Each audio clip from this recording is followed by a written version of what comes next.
जैसे कि हमने देखा था कि हम लोग जो है एक फ्रैक्शन का मल्टीप्लिकेशन दूसरे फ्रैक्शन से कैसे करेंगे, इसकी हम लोग बात कर रहे थे। ठीक है, तो जब भी आप एक फ्रैक्शन का मल्टीप्लिकेशन दूसरे फ्रैक्शन से करते हो तो उस केस में जो है आप दो प्रॉपर फ्रैक्शन या फिर दो इम्प्रॉपर फ्रैक्शन या फिर एक प्रॉपर और एक इम्प्रॉपर फ्रैक्शन को भी यूज कर सकते हैं। ठीक है, तो हम लोग शुरुआत करते हैं सबसे पहले एक एग्जांपल से, जहां पर आपके पास गिवन है 2/5 और 3/4, जो कि दोनों के दोनों आपके कैसे है, प्रॉपर फ्रैक्शन। ठीक है, तो अब जब भी हम लोग परफॉर्म करेंगे दो फ्रैक्शंस का मल्टीप्लिकेशन, तो हर बार जो मेथड रहेगी वो सेम रहेगी। ठीक है, तो हम लोग सिंपली क्या करेंगे कि जो दोनों ही फ्रैक्शन है उसके जो न्यूमरेटर्स है उनका मल्टीप्लिकेशन करेंगे और जो भी आंसर आएगा उसे हम लोग लिखेंगे numerator of the final result. ठीक है, उसके बाद दोनों के ही हम लोग जो डिनोमिनेटर है उनका मल्टीप्लिकेशन करेंगे, जो भी आपका आंसर आएगा उसे हम लोग लिखेंगे denominator of the resulting fraction. ठीक है, अब कैसे, तो यहाँ पर देखिए एक सिंपल फॉर्मूला गिवन है, fraction into fraction is equals to product of numerators upon product of denominators. अगर a अपॉन b और c अपॉन d दो आपके पास फ्रैक्शंस गिवन है। ठीक है, तो उस केस में आप क्या करोगे, a इंटू सी, मतलब दोनों ही न्यूमरेटर का मल्टीप्लिकेशन, और उसे आप कहाँ लिखोगे, न्यूमरेटर में। ठीक है, उसके बाद b इंटू डी, दोनों ही डिनोमिनेटर का मल्टीप्लिकेशन, और उसे आप कहाँ लिखोगे, डिनोमिनेटर में। ठीक है, तो इस टाइप से हम लोग न्यूमरेटर, जब भी हम लोग दो फ्रैक्शंस का मल्टीप्लिकेशन करते तो न्यूमरेटर का मल्टीप्लिकेशन हम लोग न्यूमरेटर से ही करते और जो डिनोमिनेटर है उसका मल्टीप्लिकेशन हम लोग डिनोमिनेटर से करते। ठीक है, तो एग्जांपल है 2/5 इंटू 3/4, 2 इंटू 3 6, इसको मैंने लिख दिया न्यूमरेटर में।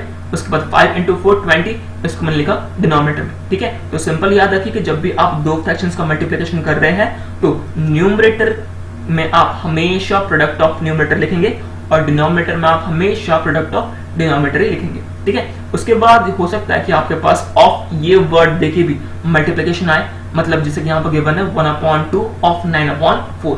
ठीक है, तो 1/2 ऑफ 9/4 इसको सॉल्व करने के लिए हम लोग सिंपली क्या करेंगे, जहां पर ऑफ है उसको हम लोग लिख देंगे रिप्लेस करके मल्टीप्लिकेशन साइन से। तो क्या आ गया, 1/2 इंटू 9/4, तो 1 इंटू 9 9, 2 इंटू 4 8। तो न्यूमरेटर में आ गया आपका प्रोडक्ट ऑफ न्यूमरेटर्स और डिनोमिनेटर में आ गया आपका प्रोडक्ट ऑफ डिनोमिनेटर्स। ठीक है, अब उसके बाद जो एक इंपॉर्टेंट चीज है वो है आपका value of product of fractions. ठीक है, कि वैल्यू पर क्या इफेक्ट पड़ता है जब भी आप फ्रैक्शंस का मल्टीप्लिकेशन परफॉर्म करते हैं। ठीक है, तो जैसे कि हम लोग जानते हैं कि जब भी हम लोग दो होल नंबर्स का मल्टीप्लिकेशन करते हैं, एग्जांपल के तौर पर 5 और 6, दो आपके पास होल नंबर गिवन है, दोनों का आपने मल्टीप्लिकेशन परफॉर्म किया, 5 इंटू 6, आंसर कितना आया, 30।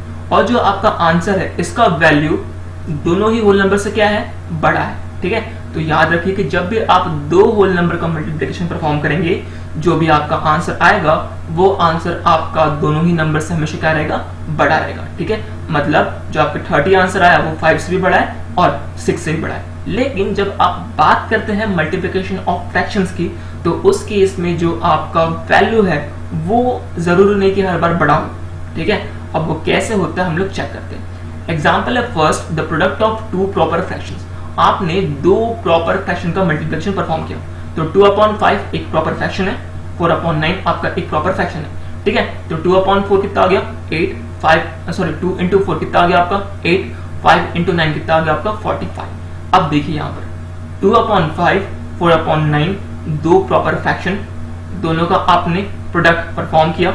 ठीक है, और जो आपके पास रिजल्टिंग फ्रैक्शन है 8/45, इसका जो वैल्यू है वो 2/5 से भी छोटा है, 4/9 से भी छोटा है। कहने का मतलब ये कि जब भी आप दो प्रॉपर फ्रैक्शन का मल्टीप्लिकेशन परफॉर्म करेंगे, जो भी आपका आंसर आएगा वो आंसर आपका इंडिविजुअल प्रॉपर फ्रैक्शन से क्या रहेगा, छोटा रहेगा। मतलब जो भी आंसर रहेगा वो क्या रहेगा, इंडिविजुअल फ्रैक्शन से छोटा रहेगा।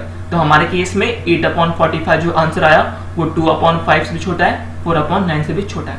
उसके बाद नेक्स्ट हम लोग बात करते हैं product of two improper fraction की, कि अगर आप लोग दो इम्प्रॉपर फ्रैक्शन का मल्टीप्लिकेशन परफॉर्म कर रहे, 9/2 एक इम्प्रॉपर फ्रैक्शन है, 7/4 एक इम्प्रॉपर फ्रैक्शन है, दोनों का आपने मल्टीप्लिकेशन परफॉर्म किया, 9 इंटू 7 63, 2 इंटू 4 8। ठीक है, तो 63/8 आपका एक रिजल्टिंग फ्रैक्शन है। इस केस में जो आपका रिजल्टिंग फ्रैक्शन है 63/8, ठीक है, सॉरी मैंने 6 कहा था, 9 इंटू 7 हुआ आपका 63, 2 इंटू 4 हुआ आपका 8। ठीक है, तो जो आपको रिजल्टिंग फ्रैक्शन मिला 63/8, ये जो है 9/2 से भी बड़ा रहेगा, 7/4 से भी बड़ा रहेगा। ठीक है, तो कहने का मतलब ये कि जब भी आप दो इम्प्रॉपर फ्रैक्शन का मल्टीप्लिकेशन परफॉर्म करते हैं तो जो भी आपको आंसर मिलेगा वो आंसर आपका इंडिविजुअल फ्रैक्शन से हमेशा क्या रहेगा, बड़ा रहेगा। ठीक है, अब थर्ड केस है कि जब आपने एक प्रॉपर फ्रैक्शन और एक इम्प्रॉपर फ्रैक्शन लिया है। ठीक है, 2/5 क्या है आपका ये प्रॉपर फ्रैक्शन,